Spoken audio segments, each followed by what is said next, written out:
Welcome to Loremaster, the series where I will be completing the main storyline quests for every zone in World of Warcraft, with the goal of obtaining the Loremaster achievement. Initially, we will be tackling the Eastern Kingdoms storylines to achieve the Loremaster of the Eastern Kingdoms. In today's video, we will be completing all of the quests in Elwynn Forest. So let's get into the video. And I have made a brand new human paladin who will be taking us on the first leg of this journey to achieving Loremaster. Our journey starts in Northshire Valley. Marshal McBride tells us that the Blackrock Orcs have snuck into Northshire through a break in the mountain and we need to help push them back. So our first quest is to kill 6 Blackrock Wargs. 6 Wargs slain. Quest complete. Next we need to kill 8 Blackrock spies. 8 Blackrock spies slain. Quest complete. Next we have to report to Sergeant William.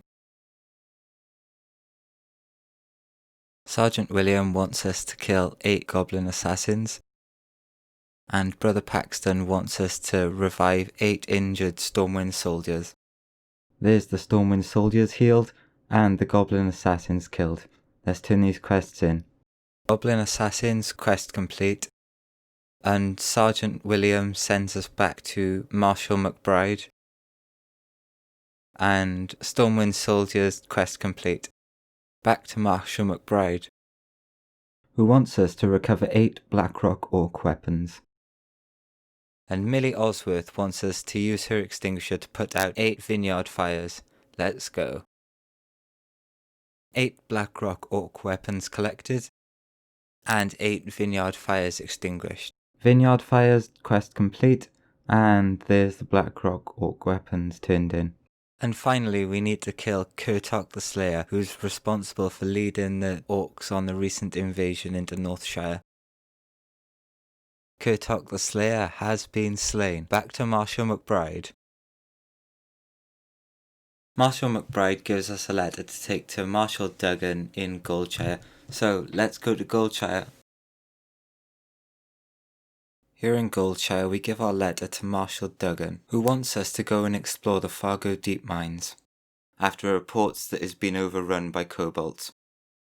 We also pick up a quest to collect 10 gold dust from kobolds, and also a quest to collect 8 large candles. We've successfully scouted through the Fargo Deep Mines and can confirm there are indeed kobolds. There's 8 large candles collected, and 10 gold dust. Let's go hand these quests in. Gold dust quest complete. After confirming the presence of kobolds in the Fargo Deep Mine, Marshal Duggan wants us to explore the Jasper Lode Mine to the east, for the possibility of a kobold presence there. Large candles quest complete. We also get a breadcrumb quest to speak to Maybelle McClure, which we will get to later in the video.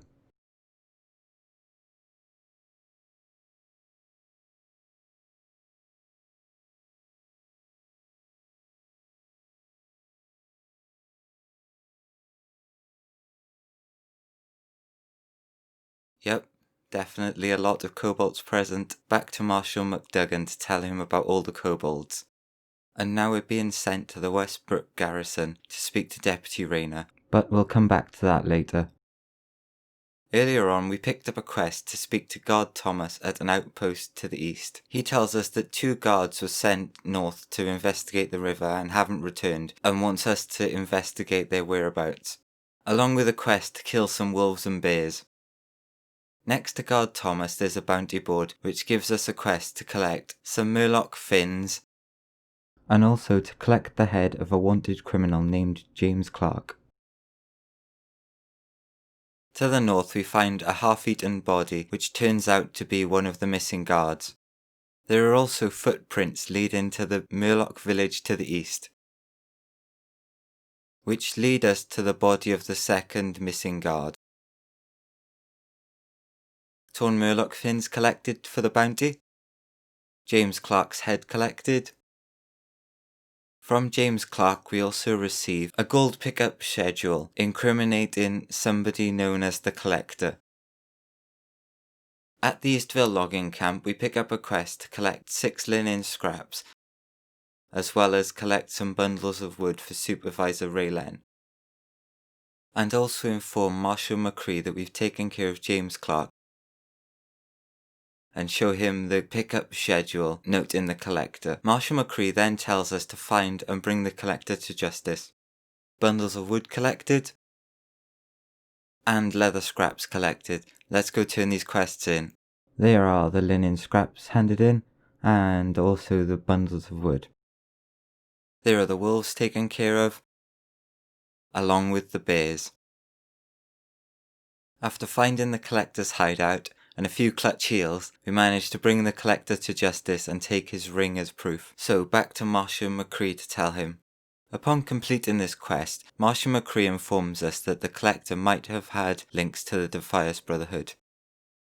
Let's head back to Guard Thomas to inform him of the fate of his 2 missing guards, and that we took care of the wolves and bears, and to collect our bounty for the Murloc fins.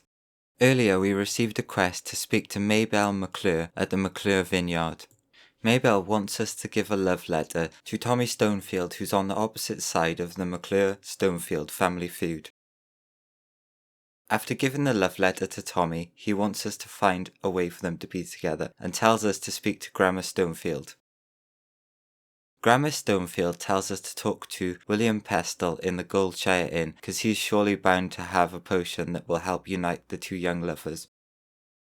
At the Stonefield farm, Mia Stonefield wants us to take care of a prize-winning pig named Princess who's become too big and threatens to destroy the farm, and bring her collar back as proof. And Auntie Bernice Stonefield wants us to recover her lost necklace and suspects that Billy McClure may be involved. We've officially saved the Stonefield's crop from being eaten by a large pig.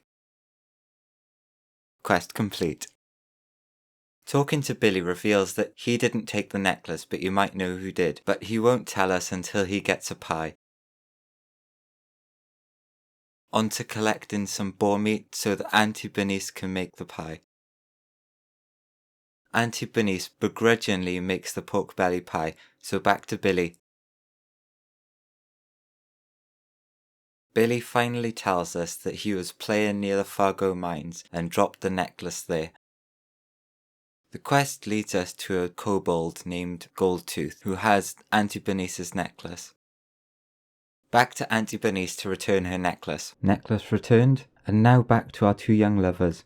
William Pestle informs us that he could make an invisibility potion if we bring him 4 crystal kelp fronds. Crystal kelp fronds collected. And now back to William, who takes our crystal kelp fronds and brews us an invisibility potion. Let's take this invisibility potion back to Maybelle McClure in the hopes that she may finally be able to see Tommy.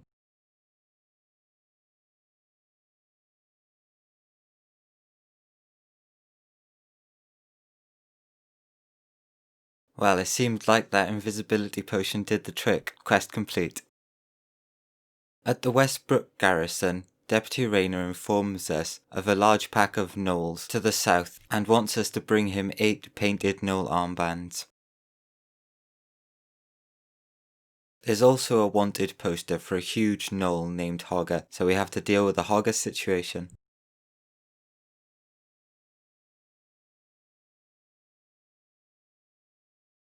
After weakening Hogger, General Clay of the Stormwind Defense teleports in.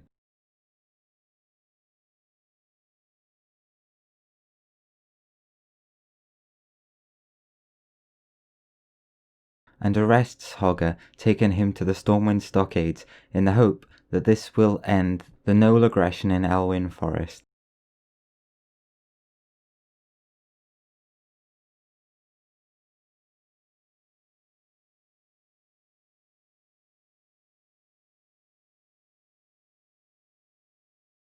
We also find a Westfall deed, which we have to bring to Jansen's stead in Westfall, which we'll be getting into in the next episode.